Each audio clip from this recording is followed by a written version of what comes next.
That a local mechanism to prosecute serious crimes such as the proposed International Crimes Division is a step in the right direction is not in dispute.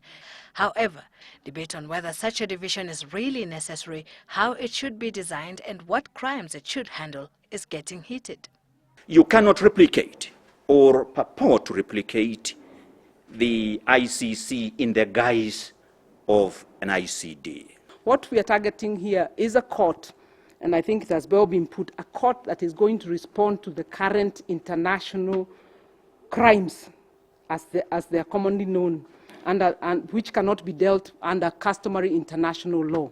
Even if you have the best resourced special division, and you have the best court and the best, most honest judges, if there is no proper investigations, if there is no proper prosecutions, then this court will be all dressed up with nowhere to go.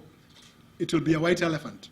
The International Crimes Division, as the name suggests, is expected to handle international crimes, but the Judicial Service Commission working on the establishment of the division is building consensus to have transnational crimes included, arguing that magistrates who have been prosecuting those offences in their courts have given the idea a nod.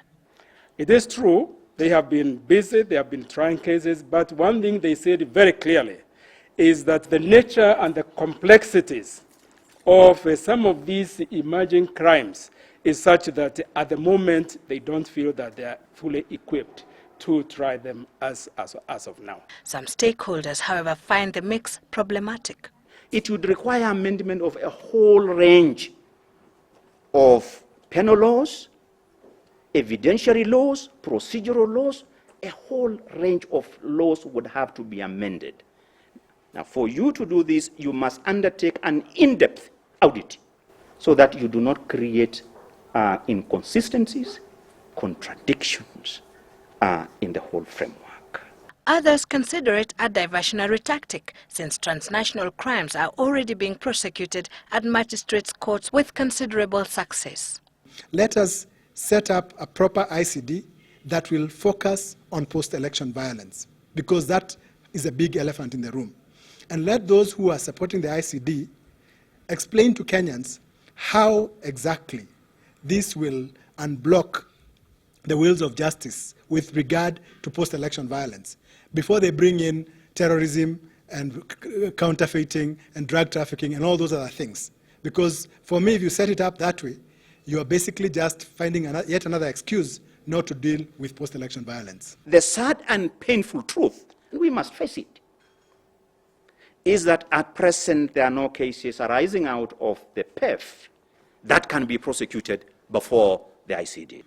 Then why are we setting up the ICD? If we're really serious and we looked at the files and the facts that are available, and we retrained our prosecutors, would be able, in my view, within the new constitution, to still be able to prosecute people for crimes which are within our laws. I believe that can be done. Whether external forces interfered with investigations is a debatable question.